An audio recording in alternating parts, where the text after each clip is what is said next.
These 5 people had the worst 2022-2023 Premier League seasons. Hello everybody, I'm Sideline Sato. Welcome back to the Sideline Sato YouTube channel, and today I'm going to be looking at the 5 players and managers who have had the worst season in the Premier League for this past season. In anticipation to me reacting to my Premier League predictions from this past season, I'm going to do an end of season awards kind of series and have a bunch of different awards. So we're going to start with the worst season. To preface, my criteria for selection for this worst list is people who started in the Premier League this season or before this season. So people who have already had at least one season under their belt in the Premier League going into this season. So no new signings.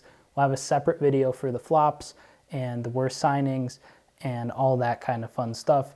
But anyways, if you like the video, give it a thumbs up, subscribe for more footy content, and comment below who do you think had the worst season and what do you think of this list. At number 5, I went with Anthony Gordon. So if you remember last summer, right before a transfer window closed, Anthony Gordon was really seeking a move to Chelsea. Chelsea was throwing out a lot of cash. It was kind of suspect by a lot of Everton fans who thought that he was very much performative in his kind of displays of being happy that they stayed up at the end of last season, and ultimately kind of they felt a little betrayed. There was a lot of kind of tension between the summer and the January transfer window, and instead he gets a move to Newcastle, who ultimately had a better season than Chelsea, but he's in a worse position. He ended the season playing second fiddle to Jacob Murphy and Miguel Almiron. Anthony Gordon ended the season with 4 goals and no assists and had 16 starts to his 25 starts at the season before.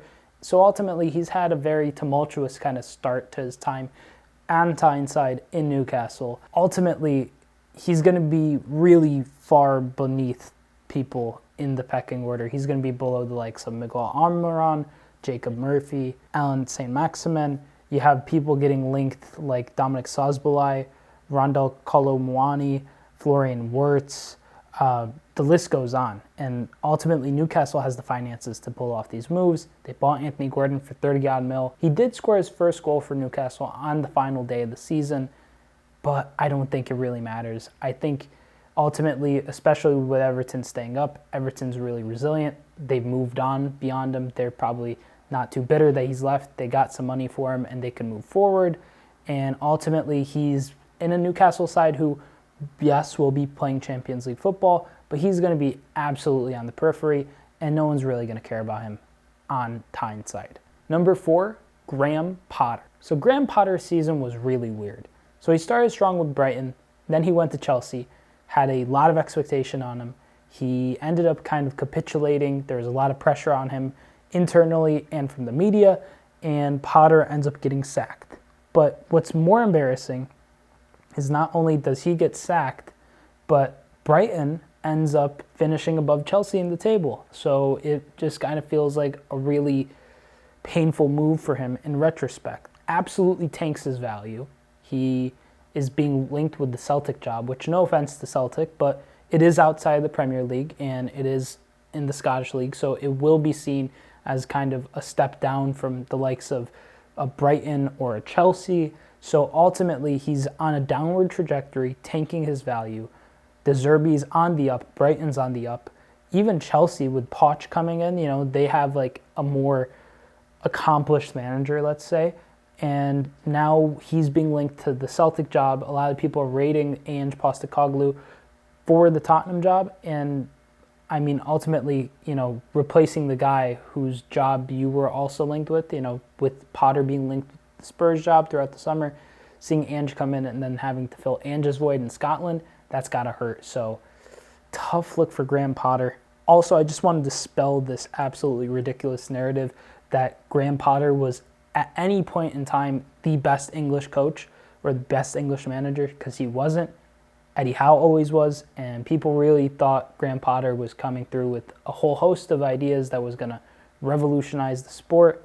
And while he is a good developmental coach, it doesn't ultimately bode well for him in the future, you know, going from Chelsea to Celtic. It seems like he's going to have a bit of a lateral few years, let's say. Number 3, Jamie Vardy. This is the saddest inclusion on the list. He's easily my favorite figure on this list between players and coaches. To see Jamie Vardy play in the Premier League over the course of the last 6 seasons has been nothing short of a joy. He has been one of the most entertaining performers, scorers, and players in the entire league. So seeing him bow out this season has been really sad. Seeing him get relegated in what might be his final season in the Premier League, even sadder. And to really add emphasis to how big of a fall off this was for Vardy, these are Jamie Vardy's goal tallies for the past 7 seasons leading up to the 2022-2023 season. 24, 13, 20, 18, 23, 15, and 15. Ultimately, the wheels just fell off the Jamie Vardy hype train. Vardy's an incredible player. At 36, we're probably not going to see him in the Premier League again unless somebody takes him up on a free, but I expect Vardy to probably play in some state in the Championship, maybe in League One. Who knows? I could see him going down the leagues, but it would be a sadder way for him to bow out. I'd love to see Vardy back in the Premier League, but at the same time, maybe it is time for him to consider retiring because he was in the Premier League this past season, and while it was in an absolutely abysmal Leicester City side, it does pain me to say that I think he's lost his touch. I mean, 3 goals this season.